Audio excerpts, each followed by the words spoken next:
तो भाइयों का आपसे ही कह रही गैरत होती थी लेकिन अब लोगों में गैरत नहीं है। एक दफ़ा हुआ था, बहुत ज़्यादा मार पिटाई हुई थी हमारे घर में, यहाँ तक कि कुरान पाक शहीद हो गई थी। जब मैंने स्टॉल लगाया उन दिनों में मेरे वाली साहब बहुत बीमार थे।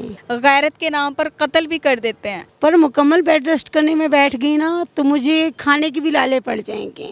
मैं कुरान पाक पढ़ रही थी, भाई ने मुझ पे हाथ उठा दिया था। मेरे भाइयों की ना ज़मीर मर चुकी है। अस्सलाम वालेकुम नाज़रीन, उर्दू वायरल के साथ मैं हूँ आपकी होस्ट राबिया अली और इस वक्त मेरे साथ मौजूद है लैला खातून जो कि एक बेवा है और टीबी की मरीज़ा है।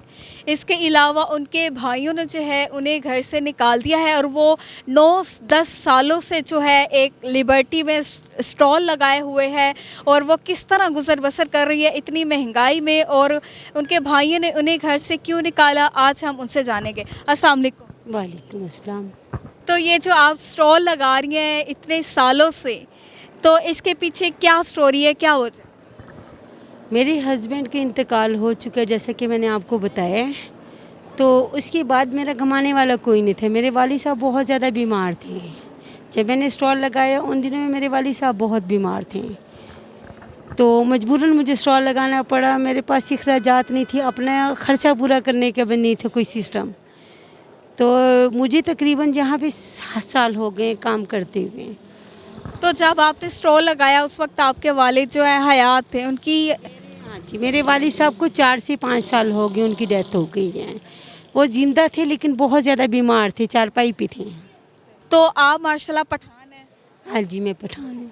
तो पठानों में जो है वो तो बहुत गैरत का मसला होता है। भाई जो है बहनों को तो वो तो गली में भी नहीं आने देते। तो आपके भाई किस तरह के मेन बाज़ार में आपको भेजा हुआ है, स्टॉल लगा रहे हैं, आप मेहनत से काम कर रही हैं और घर से बाहर उन्होंने निकाला हुआ है, क्या कहेंगे ऐसे भाइयों को? मेरे भाइयों की ना ज़मीर मर चुकी है, और जब ज़मीर मर जाए तो फिर उसके बाद इंसान क्या कहेगा उन्हें। आपसे ही कह रही गैरत होती थी लेकिन अब लोगों में गैरत नहीं है।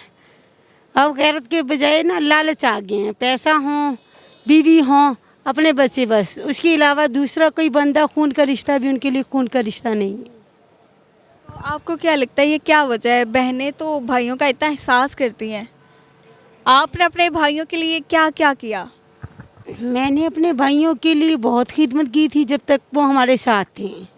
जब शादी हुई तो भाइयों का ऐसे रवैया बदला है कि जैसे पता नहीं हमें जानते ही नहीं है या हम उनके कोई दुश्मन हैं। बस मेरी भाभी नहीं अच्छी, मैं छोटा से एक लफ्ज़ कहूँगी कि भाभी की वजह से हमारे घर का पूरा माहौल ख़राब है। तो ये आप किस तरह गुजारा करती हैं? आप टीबी की मरीज़ा भी हैं और ये बीमारी आपको कितने अरसे से लाहक है और कितने यहाँ से डेली के आप पैसे कमा लेती हैं? ये बीमारी को मुझे हुए तकरीबन 2 साल होने वाले हैं। इससे पहले मैं बिल्कुल ठीक थी, भागती थी, दौड़ती थी, काम भी करती थी, यहाँ पे इतना कोई मुश्किल नहीं थी। अब मेरे लिए मुश्किल है काम करना, मैं ज़्यादा देर बैठ नहीं सकती। मुझे डॉक्टर ने मुकम्मल बेड रेस्ट कहा है, पर मुकम्मल बेड रेस्ट करने में बैठ गई ना तो मुझे खाने के भी लाले पड़ जाएंगे। इसलिए मैं बेड रेस्ट पे नहीं हो सकती। मुझे मेहनत करनी है, मेहनत करके कमाना है, क्योंकि मुझे कोई क्या देगा। देना तो अल्लाह की ज़ात ने है, जो अल्लाह पाक हैं गफूर रहीम है। उसी से दुआ है कि अल्लाह पाक हमारे हालात बेहतर कर दें, हमारा कोई ऐसा सिस्टम बना दें कि हम जिस तरह अभी हक हलाल का कमा रहे हैं इसी तरह कमाते रहें। तो ये कितना यहाँ से कमा लेती हैं आप? आपका गुजर बसर सही हो जाता है? बहुत मुश्किल है, आजकल के दौर में बहुत मुश्किल है। अक्सर हफ्ता हफ्ता बिस्मिल्लाह नहीं होती। अभी भी आज सारा दिन में हमने सिर्फ 100 रुपये पकड़े, अभी तक वेट कर रहे हैं कि शायद कोई कस्टमर लग जाए या अल्लाह पाक तू ही लगा दे, हमारा कोई निज़ाम चल जाए। मेरी मेडिसिन ख़त्म होने वाली, मेडिसिन तक के पैसे नहीं है मेरे पास। 1-2 दिन की मेडिसिन मेरे पास पड़ी हैं जो मैंने महीना 1-1 रुपया जमा करके ली थी, वो भी ख़त्म होने वाली। तो बहुत मुश्किल है गुज़र बसर। हम लोग अपनी ख्वाहिशात को मार मार के न सिर्फ अपना पेट पाल रहे हैं, 2 टाइम का जो खाना है बस वही नसीब हो रहे हैं। तो भाभियाँ जो हैं, भाभियों का आपके साथ किस तरह का सलूक है? वो भी एक औरत है, किसी की वो बहन है, किसी की बेटी है, तो क्या उन्हें एहसास नहीं होता कि वो इस तरह औरतों को, लड़कियों को जो है इस टाइम बाहर भेजती हैं कि काम करके आओ, काम करोगी तो घर में रहोगी? तो क्या कहेंगी ऐसी औरतों को? नहीं, वो कहती है कि आप अपना कमाएं, अपना खाएं। ये शोहर मेरा है, मैं अपने घर से लेके आई हूँ। इसका आपके साथ कोई ताल्लुक़ नहीं है, ये मेरा शौहर है, बस मैंने पैदा ही इसी को किया है, मेरा पैदा किया हुआ है। आपको उसके साथ कोई नहीं है, मतलब ना कोई खून का रिश्ता है, ना कोई दिल का रिश्ता है, कोई भी रिश्ता नहीं है, बस मेरा मेरा शौहर है। आपको क्या लगता है इसमें भाभीियों की गलती होती है या भाइयों की गलती होती है, जो कल की आई हुई औरत की बातें मान कर अपने पुराने रिश्ते, बल्कि आप तो फिर भी बहन है, बहुत से लड़के ऐसे होते हैं अपने माँ बाप को भूल जाते हैं शादी के बाद, तो इसमें किसकी गलती है? दोनों की गलती है। कुछ बीवी अच्छी नहीं होती, उसको ये सोचना चाहिए कि ये भी मेरी बहनें हैं, मैं ससुराल जा रही हूँ, ये मेरे माँ बाप हैं, पर यहाँ पर ऐसा माहौल नहीं है। भाई उससे ज़्यादा हैं, भाभी उससे ज़्यादा है, दोनों ही एक बराबर हैं। तो कभी घर में उन्होंने कोई ऐसा कुछ किया हो कि आप बस बहुत डिप्रेशन में चली गई हो, या आपने सोचा हो कि अब तो मैंने यहाँ रहना ही नहीं है? एक दफ़ा हुआ था, बहुत ज़्यादा मार पिटाई हुई थी हमारे घर में, यहाँ तक कि कुरान पाक शहीद हो गई थी। मैं कुरान पाक पढ़ रही थी, भाई ने मुझ पे हाथ उठा दिया था, झगड़ा शुरू हो गया था घर में आते ही उसके। तो मैं कुरान पाक पढ़ रही थी, वो झगड़े में कुरान पाक भी शहीद हो गया था। तो जिसको कुरान पाक का नहीं लिहाज, मैं कहती हूँ कि उसका ज़मीर ही मुर्दा है, वो मुसलमान ही नहीं है। अभी ये जो आपने स्टॉल लगाया हुआ है, इसकी आप जगह की कीमत देती हैं, पैसे देती हैं, या फ्री में लगाया हुआ है? ये जिन लोगों ने मुझे स्टॉल दिया है, मैं उनकी बहुत एहसानमंद हूँ। अल्लाह का मुझ पे ख़ास करम है कि अल्लाह पाक ने मुझे इज़्ज़त बहुत दी है, चाहे पैसा नहीं मिला मुझे, पर अल्हम्दुलिल्लाह इज़्ज़त बहुत है। यहाँ पे हर बंदा इज़्ज़त देता है मुझे, और मालिक भी बहुत अच्छी हैं। जिस प्लाजे के सामने मैं बैठी हूँ, मैं आरशीन के सामने बैठी हूँ, वो भी बहुत अच्छे हैं। और ये लतीफ़ ब्रदर्स वाले हैं, ये भी बहुत अच्छी हैं, जो जिसका ये कानूनी मलकियत है, उन्होंने मुझे बिठाया है। तो अल्हम्दुलिल्लाह लाइट भी दी हुई उन्होंने मुझे, कभी कोई मसला नहीं हुआ, किराए वगैरह कुछ नहीं ले रहे मुझसे। मैं कह रही हूँ कि अल्लाह पाक उनको जज़ाए खैर दें, अल्लाह पाक इससे भी ज़्यादा उनको दें, अल्लाह पाक उनको नवाजे। तो ये स्टॉल से आप कितना कमा लेती हैं? इतनी महंगाई है, इतने अखराजात होते हैं, औरतों के तो वैसे ही माशाल्लाह बड़े अखराजात हैं, तो किस तरह पूरे करती हैं आप?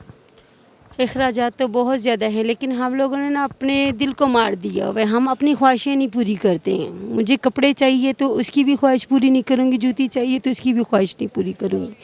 मेरा सिर्फ ध्यान वही होगा कि बिल जमा हो जाए, खाना पूरा हो जाए। बिल जो है, आप अभी किस घर में रह रही हैं? अपने वालिद के घर में? मैं अपने वालिद के घर में रह रही हूँ। हाँ जी, किराया तो मैं नहीं दे रही, क्योंकि हम ढीठ बन गए, हमारी हड्डियाँ ढीठ हो गई हैं। इतना झगड़े, इतने सब कुछ होने के बावजूद वो निकालना चाहते हैं हमें, हम नहीं निकलते। लेकिन वो निकाल क्यों रहे हैं? क्योंकि अगर बाप का घर है, उसमें बेटियों का भी हिस्सा है, अगर बेटों का है तो बेटियों का भी हिस्सा वो है। कहते हैं कि आपका कोई हक नहीं है, ये मेरे वालिद का घर है, आप निकल जाओ, आपके नाम उन्होंने कुछ नहीं किया, आप निकल जाओ। पर हम कहते हैं कि क्यों, ये हमारे बाप का घर है, हम नहीं जाएंगे, जो मर्ज़ी कर लो, हम नहीं जाएंगे। तो उस घर का बिल जो है आप देती हैं? उस घर के बिल मैं देती हूँ। हाँ जी, किराया। हाँ जी, आप अपनी मेडिसिन भी पूरी करती हैं, उस घर का बिल भी मंथली पूरा करती हैं, फिर ये जो चीज़ें लेकर आती हैं, इस पे बड़ा पैसा लग जाता है, तो किस तरह करती हैं? हम लोग ना अपने आप पेट को अक्सर मार देते हैं। कभी ऐसा होता है कि हम खाना भी नहीं खा के सोते हैं कि चलो ये किसी और चीज़ में काम आ जाएगा, ऐड हो जाएगा। खर्चा अपना अलग से, इसका स्टॉल का अलग से रख देते हैं, जो 100-200 कमाते हैं उसमें से। ये अभी तकरीबन मुझे 1 साल हो गया माल लाए हुए, मैं माल लेने नहीं जा पा रही क्योंकि मेरे पास पैसे नहीं हैं। तो इस तरह है कि बस जो पुराना माल है वही सेल कर रहे हैं कि चलो, ख़त्म भी नहीं हो रहा पुराना माल, क्योंकि लोग ख़रीद ही नहीं रहे। खरीद ही नहीं रहे हैं। तो बस यही है, मेरी रिक्वेस्ट है कि आप मेरे पास आएँ तो लाजमी मुझसे शॉपिंग करें। मैं आपसे कोई अपील मेरी सिर्फ इतनी सी है कि मेरी और कोई इमदाद नहीं भी करना चाहते, आप माली इमदाद ना भी करें, मेरी ये माली इमदाद हो जाएगी कि आप आके मेरे सामान ख़रीदें, मेरे साथ बारगेनिंग ना करें, क्योंकि मैं इसमें इतना ज़्यादा नहीं कमा रही। आपको पता है महंगाई इतनी है, प्रॉफिट उतना नहीं है। 50 रुपये कमाने होते हैं एक चीज़ के पीछे, या 20 रुपये कमाने होते हैं, उसमें बारगेनिंग ना करें। आपको बस इतनी मेरी रिक्वेस्ट है। तो शॉपिंग लाजमी करें, शॉपिंग कीजिएगा। आप लेडीज़ जो आती हैं, मर्दों के पास चली जाती हैं, उनसे ले लेती हैं, दुकानों के अंदर से जाके आप हज़ारों के हिसाब से कमा लेती हैं, लोग कमा लेते हैं। आप यहाँ से आएँ, ये छोटा सा एक स्टॉल है, यहाँ से भी कुछ ख़रीदें। हालांकि यहाँ वही चीज़ें हैं जो अंदर बड़ी दुकानों में है और बल्कि यहाँ से आपको सस्ते दामों मिल सकती हैं, अंदर जो महंगी चीज़ें हैं ऐसे ही है। हाँ जी, जी ऐसा ही है।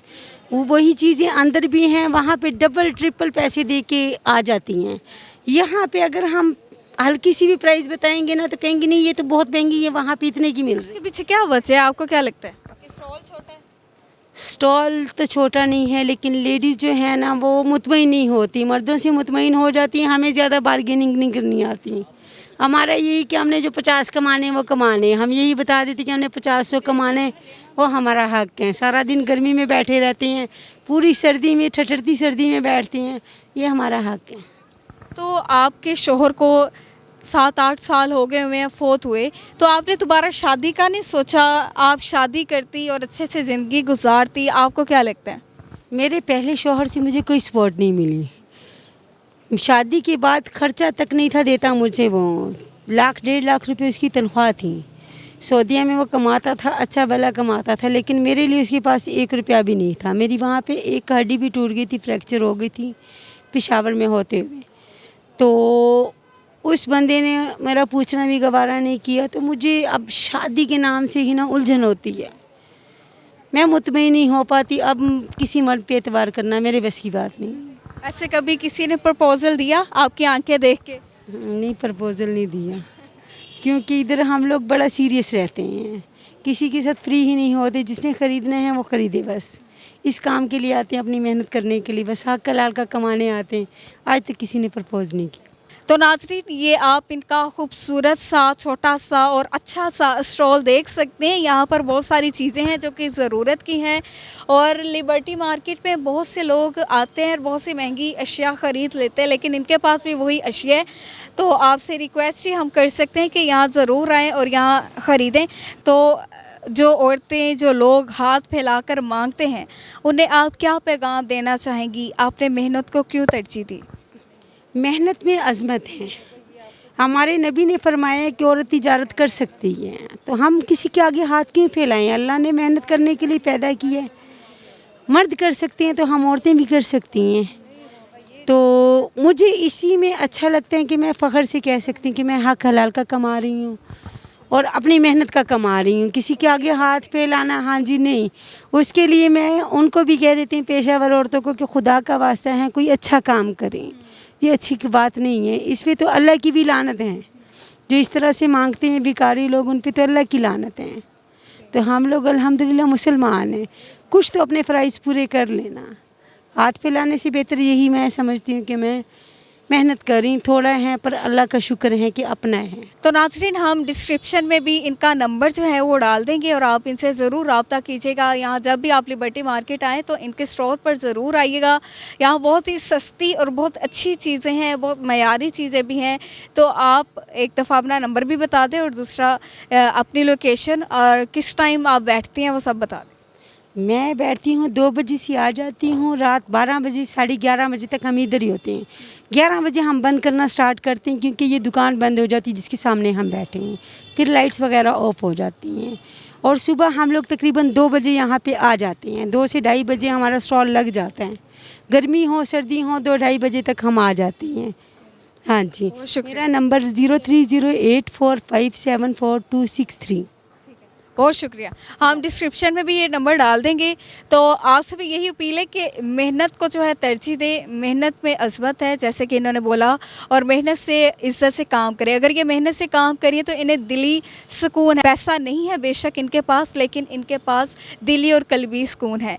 इसी के साथ अपने होस्ट राबिया अली को इजाज़त दीजिएगा। हमारे चैनल उर्दू वायरल को लाइक कीजिएगा, सब्सक्राइब कीजिएगा। अल्लाह ने के बाद।